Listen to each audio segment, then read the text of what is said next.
سنا اپنی بارگاہ بے کس پناہ میں قبول و منظور فرمائے اور اسے ہمارے لیے، ہمارے والدین اور ساری امت کے لیے مغفرت، بخشش اور ہدایت کا ذریعہ بنائے۔ سورہ اعراف مکی ہے، ہجرت سے قبل اس کا نزول ہوا۔ اس میں 206 آیات اور 24 رکوع ہیں۔ سورہ انعام اور اعراف کا باہمی ربط بڑا نمایاں اور واضح ہوتا ہے اگر اسے تھوڑا سا غور سے اور تدبر سے دیکھا جائے۔ مفسرین فرماتے ہیں سورہ انعام میں اتمام حجت کر دیا گیا، توحید، رسالت، آخرت کے بارے میں دلائل بھی ذکر کر دیے گئے، اور وہ دلائل جس کے لیے بہت بڑا فلسفی یا بہت سارے علوم و فنون کا ماہر ہونا ضروری نہیں تھا، بلکہ ایسے دلائل جسے ہر سادہ سے سادہ انسان بھی سمجھ سکتا، کائنات کے چپے چپے پہ پھیلی ہوئی اللہ کی قدرت کی نشانیوں کی طرف متوجہ کی، اتمام حجت ہو چکا۔ اب سورہ اعراف کا اگر ہم مطالعہ کریں اور جیسے سنا اور غور سے پڑھا جائے، اس میں اللہ پاک نے اب انہیں انذار فرمایا، اب وارننگ دی جا رہی ہے کفار مکہ کو۔ حجت پوری ہو چکی، دلائل دیے جا چکے، شکوک و شبہات کا ازالہ کر دیا گیا۔ اب اس کے بعد بھی جو اللہ کی وحدانیت کو ماننے سے گریزاں ہے، جو اب بھی رسالت محمدی پہ ایمان لانے سے ہچکچا رہا ہے، اور جسے اب بھی عقیدہ آخرت کو قبول کرنے میں تأمل ہے، پھر اسے بتایا جا رہا ہے کہ جھٹلانے والوں کا انجام کیا ہوا ہے۔ سو اس صورت میں بڑے پرجلال انداز میں اللہ سبحانہ و تعالی نے بار بار اپنی قدرت قاہرہ کا ذکر کیا اور بتایا کہ اہل مکہ، تم اس کائنات میں پہلی قوم نہیں ہو جن کے سر پہ اقتدار کا ہما بیٹھا، تم کوئی پہلی قوم نہیں ہو جنہیں اللہ نے دولت اور ثروت سے نوازا، تم کوئی پہلی قوم نہیں ہو جنہیں اللہ نے یہ دنیا کی رنگینیاں، یہ لذتیں، یہ آسائشیں اور یہ دنیا کی نعمتیں بخشی ہیں۔ ہم یہ نعمتیں عطا کیا کرتے ہیں، لیکن جو ہماری نعمتوں میں کھو کر ہم ہی کو بھول جاتا، پھر ہم اپنے انبیاء کے ذریعے اسے متنبہ کرتے ہیں، ہم اپنے رسول بھیج کر اسے راہ راست کی طرف بلاتے ہیں،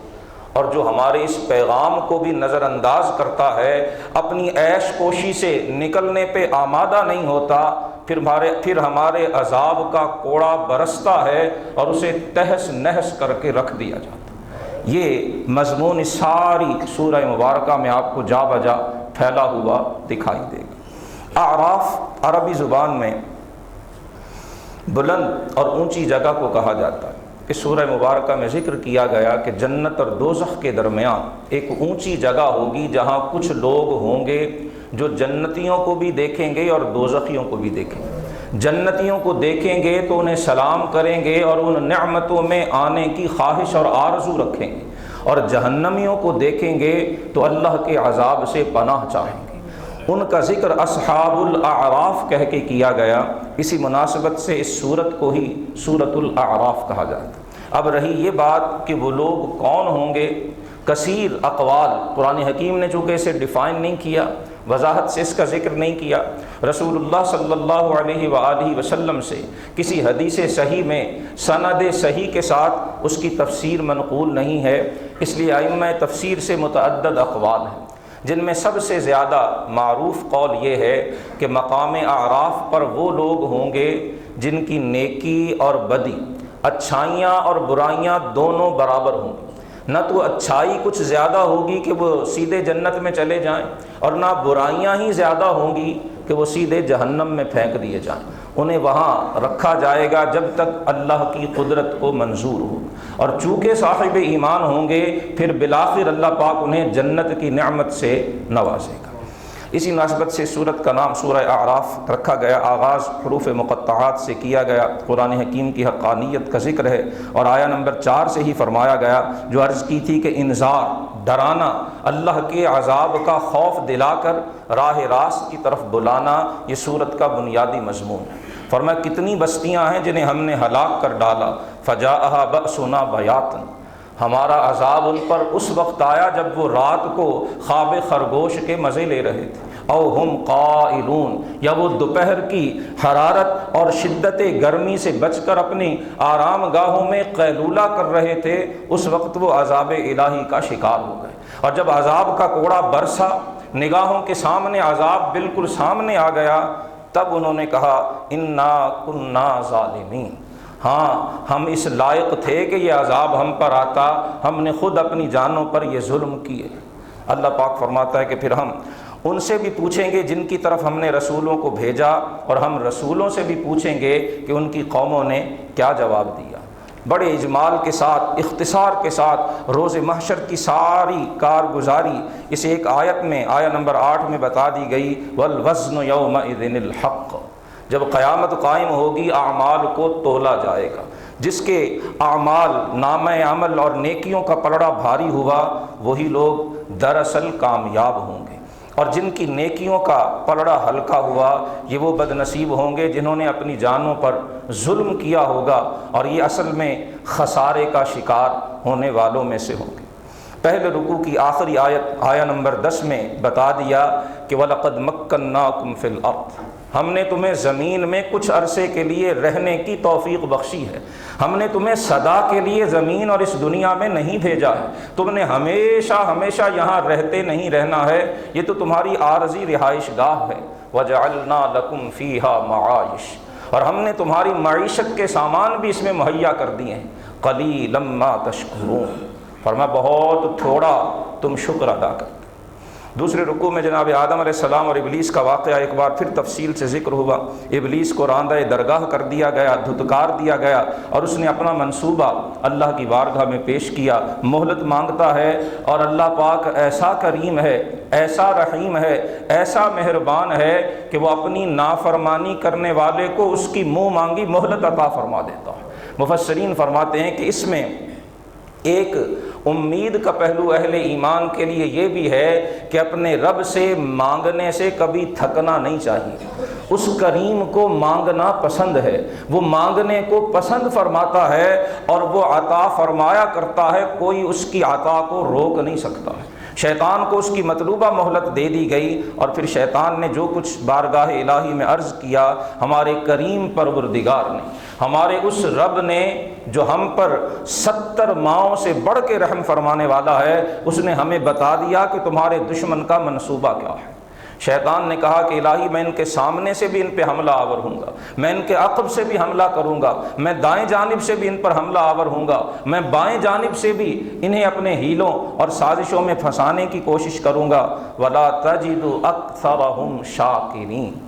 ان سارے حملوں کا جو چاروں سمت سے شیطان کرے گا ان کا اثر کیا ہوگا؟ شیطان بتاتا ہے کہ مولا میں انہیں تیرا ناشکرہ بنا کے چھوڑوں گا، تو انہیں ہر نعمت دے گا، تو انہیں ہر چیز عطا فرمائے گا، اور یہ تیری ہی ناشکری کیا کریں گے۔ یہ ہے شیطان کا منصوبہ۔ اور آج قرآن پڑھتے ہوئے ہماری بڑی بدقسمتی ہے کہ ہم سمجھتے ہیں یہ تو مکی صورت ہے، اہل مکہ کا ذکر ہے، پچھلی قوموں کا ذکر ہے، ہمارا اس سے کیا لینا دینا۔ اور بعض جو قانونی ذہن ہے جی اس میں تو کوئی حکم بیان نہیں ہوا، کوئی شرعی جو ہے وہ مسئلہ ذکر نہیں ہوا، اس کے پڑھنے میں کیا فائدہ؟ یہ کتاب ہدایت ہے، قرآن مسائل کی کتاب نہیں، قرآن ہدایت کی کتاب ہے۔ انسانی ذہن جن کجیوں کا شکار ہوتا ہے، انسانی رویے جس طرح سے خراب ہوتے ہیں، قرآن ان رویوں کی اصلاح کرتا ہے۔ بتا دیا کہ یہ جو ناشکرہ پن ہے یہ شیطان کی سازش ہے، اور اللہ کے محبوبان بارگاہ وہ شکر گزار بندے ہوا کرتے ہیں۔ بتایا گیا کہ تمہارے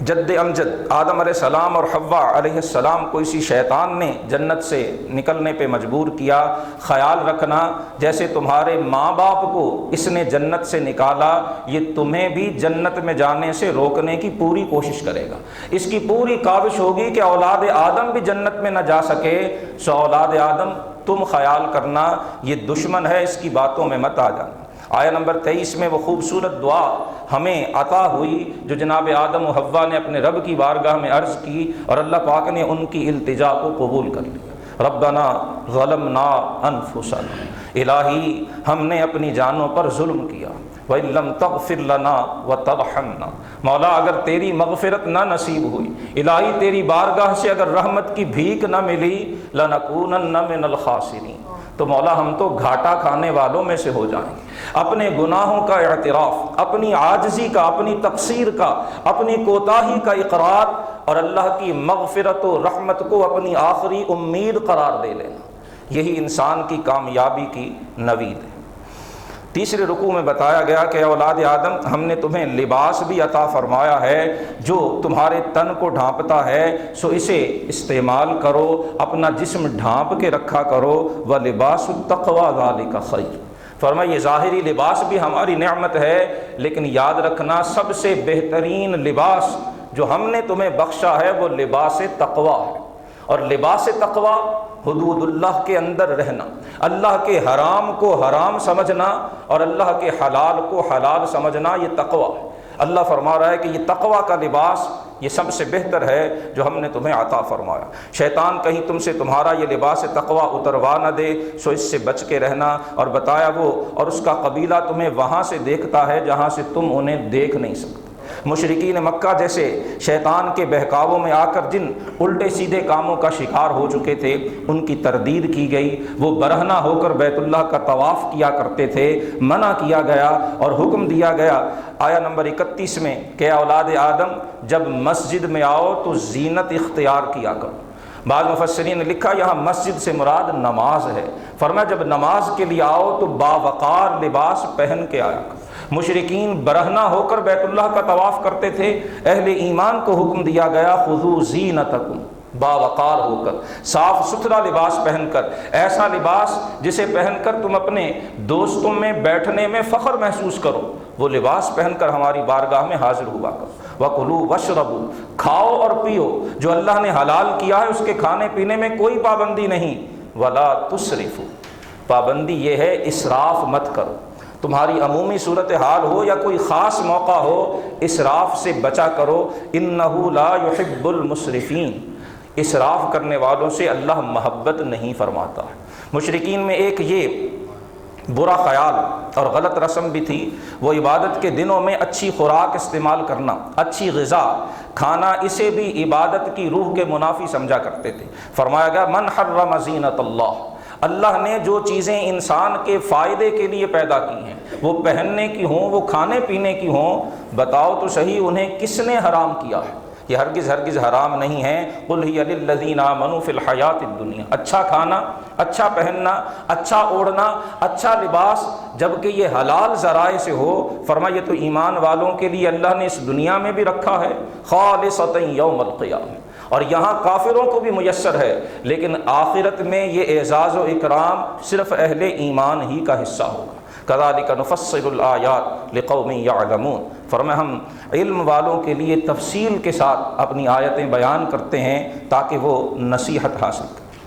اب فرمایا کہ اصل حرام ہے کیا؟ فرمایا جو بے حیائی کی باتیں وہ کھلی ہوں یا چھپی ہوئی، اصل اللہ نے حرام انہیں کیا ہے۔ شرک کرنے کو اللہ نے حرام کیا ہے، اور اللہ کے بارے میں وہ بات کہنا جو کہیں دلیل سے ثابت نہیں، اللہ کے کسی نبی نے ارشاد نہیں فرمائی، بلا دلیل اور بلا علم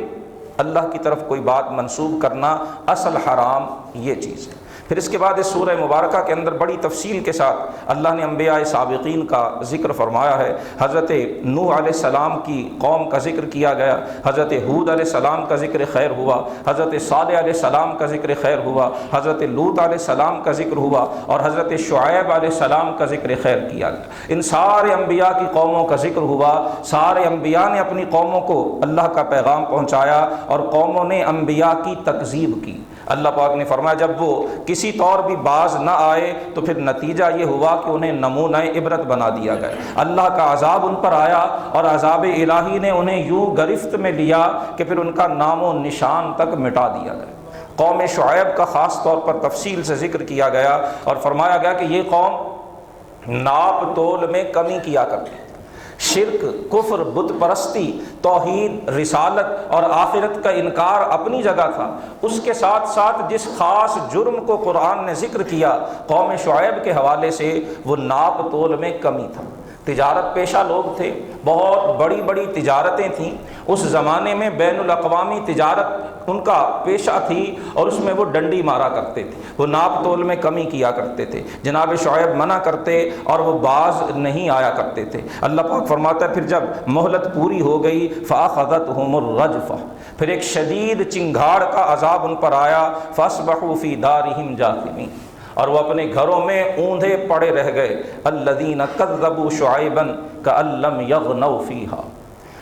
سورہ اعراف ہے، آیہ نمبر 92 ہے۔ قوم شعیب کا انجام بتایا جا رہا ہے کہ جنہوں نے حضرت شعیب کو جھٹلایا ان کی بستیاں یوں ویران کر دی گئیں کہ جیسے یہ کبھی آباد ہی نہیں ہوئی تھیں۔ الذین کذبوا شعیبا کانوا هم الخاسرین، جنہوں نے شعیب علیہ السلام کو جھٹلایا، فرمایا اصل نقصان اٹھانے والے وہی تھے۔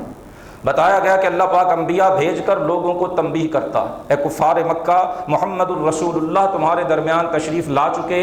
آپ پر ایمان لاؤ، آپ کی تعلیمات کو مانو، اسی میں تمہاری کامیابی ہے اور یہی تمہاری عذاب سے بچنے کی راہ ہے۔ اگر تم نہ مانے تو پھر سابقہ قوموں کی طرح تمہارا انجام بھی وہی ہوگا۔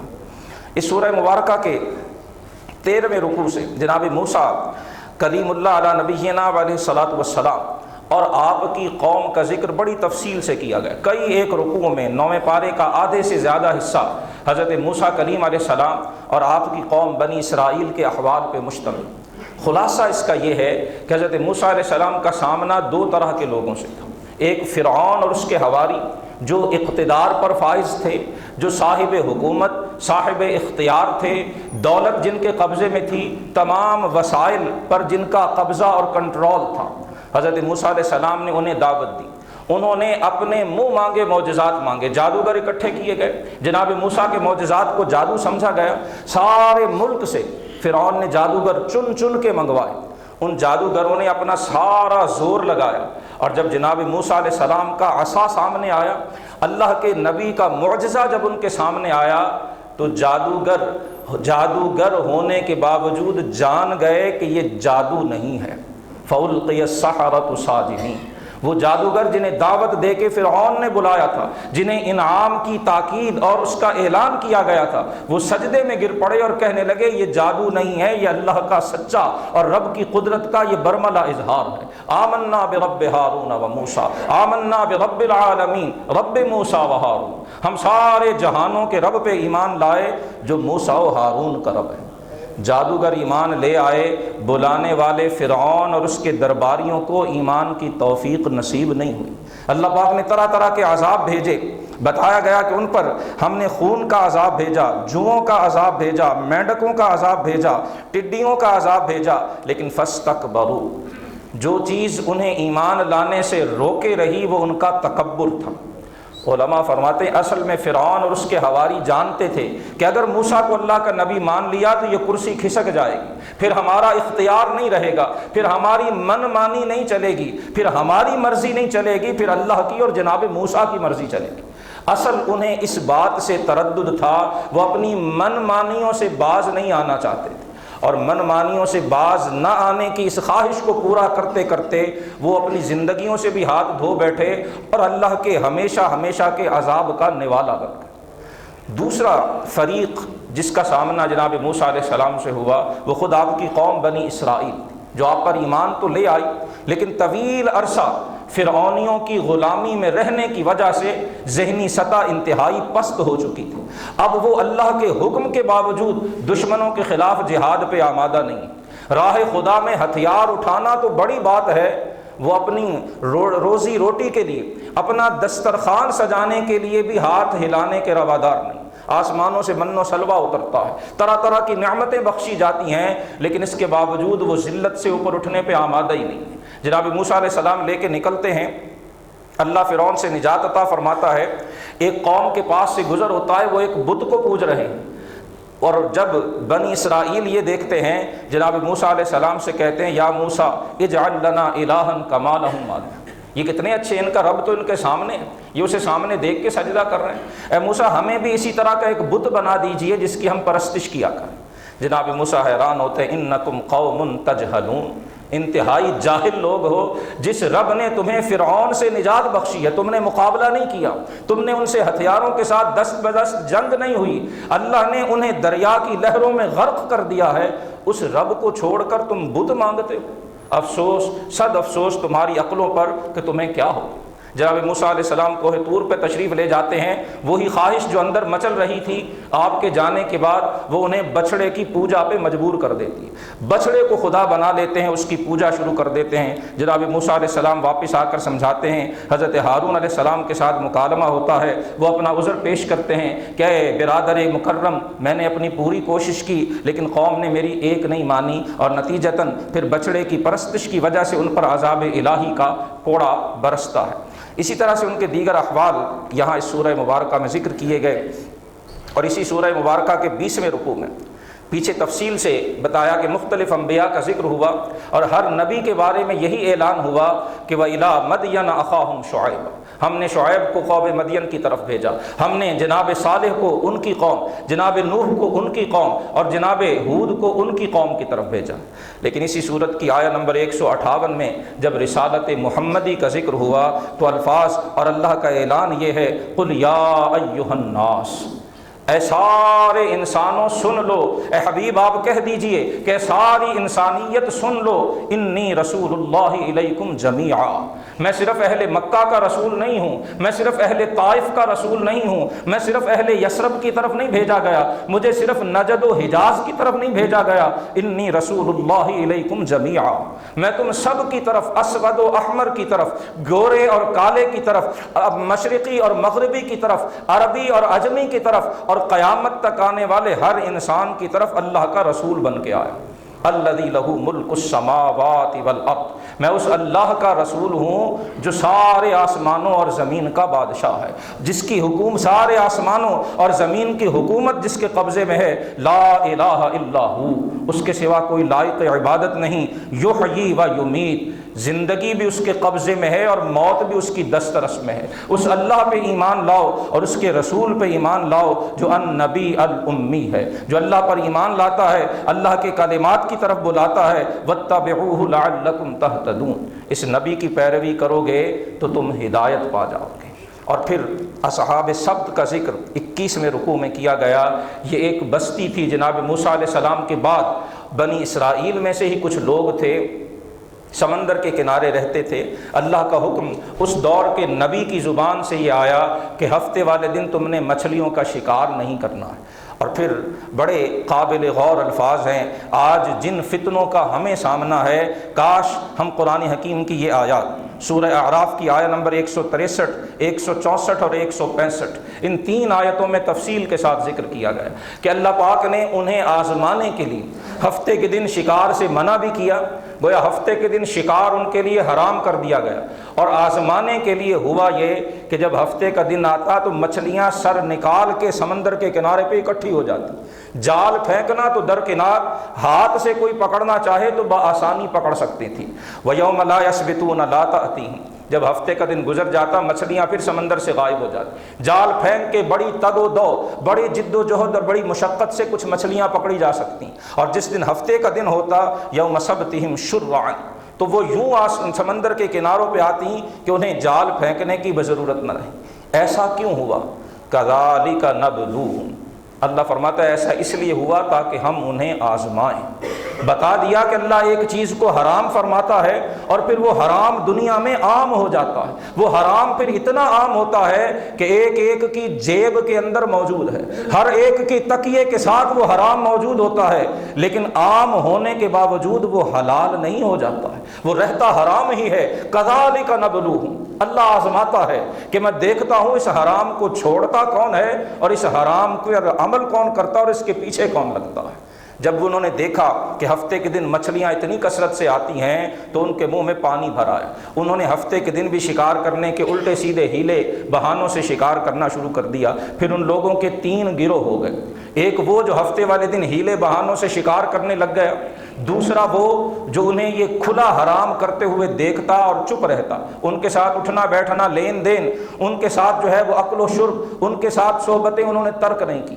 اور تیسرا طبقہ وہ تھا جو انہیں اس چیز سے منع کیا کہ یہ اللہ نے حرام کیا ہے، ایسا مت کرو۔ اللہ پاک ارشاد فرماتا ہے کہ پھر فلما نسوا ما ذکروا بہ، جب انہیں نصیحتیں کی جاتی رہیں وہ نصیحتیں سننے پہ آمادہ نہ ہوئے، یہاں تک کہ جو چپ رہنے والے لوگ تھے انہوں نے نصیحت کرنے والوں سے کہا کہ تم انہیں کیوں نصیحت کرتے ہو، یہ مانتے ہی نہیں ہیں۔